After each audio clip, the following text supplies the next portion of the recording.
Hello, my name's Tony. I'm from McGill Marketing, and today I'm going to show you how to properly assemble a knockdown kit.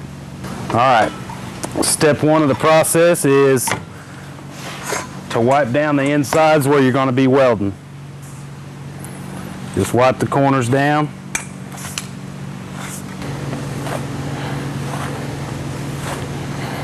Alright, once that's done, step two is to secure the retainers of whichever pieces are removable.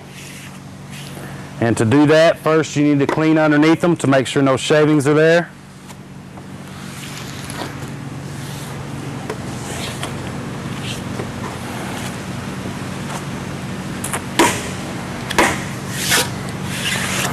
All right. Once that's done,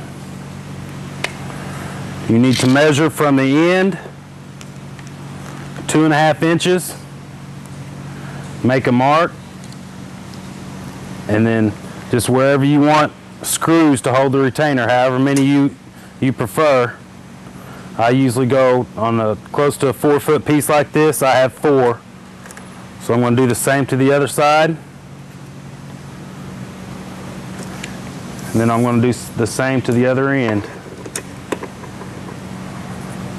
Now what you need to do is to drill your holes through the retainer so you can screw the retainer down once you've got the holes drilled. You want to make sure you don't go too far to the outside because you have to hit this edge right here. If you go too far out, it won't be secured to anything. So you have to make sure you're pretty close to the inside and just drill your holes.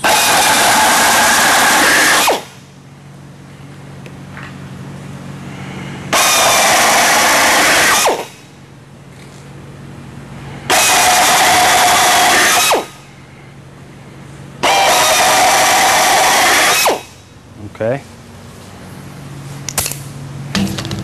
In this case, there's only one piece of extrusion that has removable retainer. I would say 90% of the time you have your end pieces removable, but in this case, it's just the top. So the rest of this stuff is WR. It don't need any preparation. It's ready to weld. Your next step is to put screws in these retainers. So I'm going to peel the tape up on both ends, just like that. And we use 1/2-inch self-tapping screws in our shop. And just in the holes you already drilled, screw in your screws.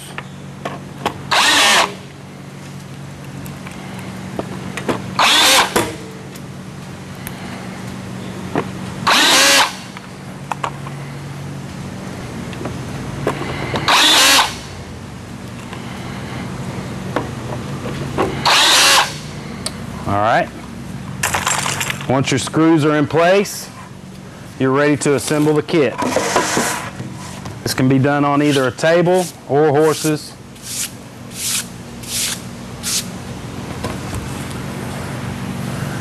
But I'm going to demonstrate it on this table. I want to make sure I clamp it so both my ends can be exposed. I'm going to use these clamps to hold it in place. And with the bundle we send you will be corner angles. They're specifically cut for the right frame that you order. In this case, it's 6-inch.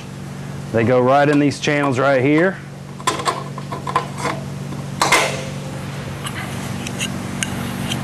And right in this channel.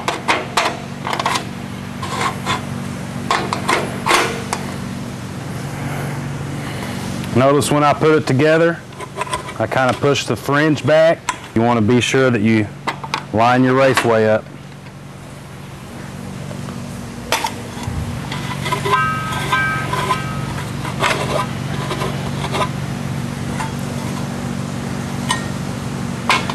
All right, this is how it's going to be welded.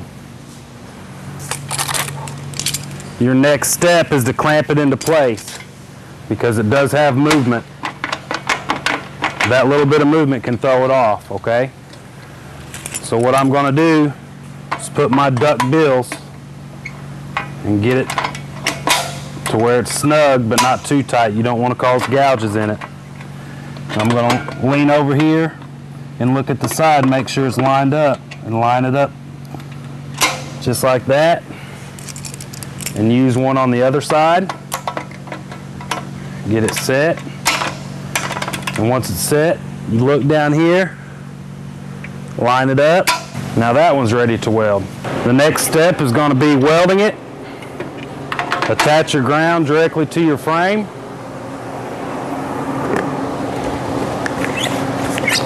And what you're doing is just welding the seam between the frame and the corner angle. You want to make sure you get good penetration.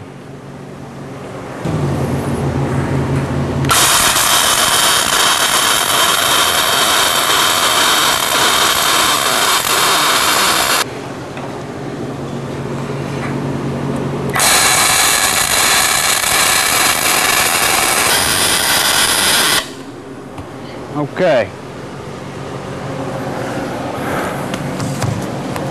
The outside corner angles are now welded.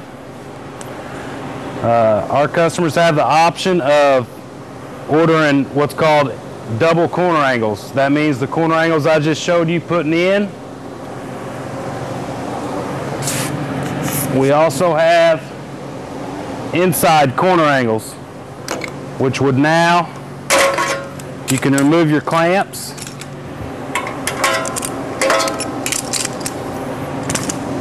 and the inside corner angles acts as extra support for the frame. You get a big frame and the wind starts blowing, this could twist.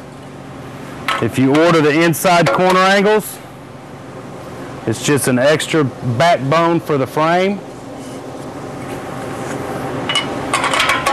But as you can see, it sets right inside the raceway, okay? And now what I'm going to do is lay a bead on the seam here, and I'm going to weave a bead over here. Okay, now I've completed welding the second inside corner angle. Once you've got the first corner angles welded, you want to take a square. And as you can see, it's a little out of square. So you want to push out a little bit, because the heat of the corner angle will suck the top part in. So you want to push just a little bit, and now I have it square. And you want to check both ends. Now what's normally done is with two people, if you're dealing with a big frame, you will need a second person. But in this case, it's such a small frame, I can handle flipping it myself.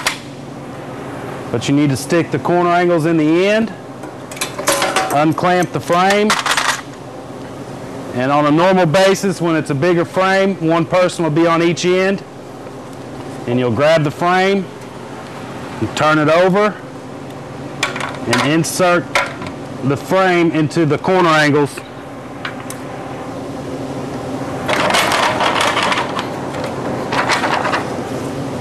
Just like so, okay? Once they're in there, you'll scoot the frame to where, in this case, both corners are hanging off. You can actually do it one corner at a time. If you're on a table that has a big frame and you can't hang it off, it'll bow. You can do it one corner at a time and just spin the frame around. But in this case, it's small enough that I can complete both corners at the same time. Now you're just going to repeat the process with these corners as I did with the first corners. You take your duck bills and attach them to the corners. The way I do it is just pay attention to this seam. If it needs to go down or up, you push on it accordingly, and then you clamp it into position. Once it's clamped in position, you're ready to do the same type of welding as I did on the first corner angles.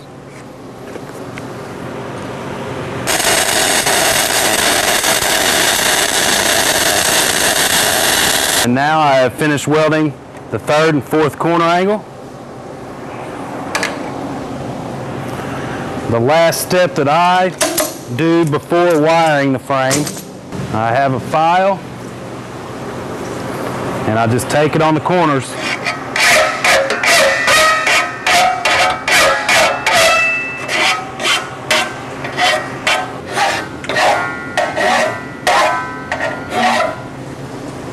All right.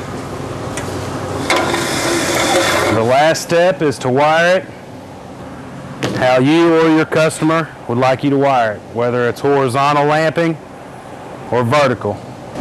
I hope this video has been helpful for you guys, and again, if you have any questions, feel free to call us here at McGill Marketing.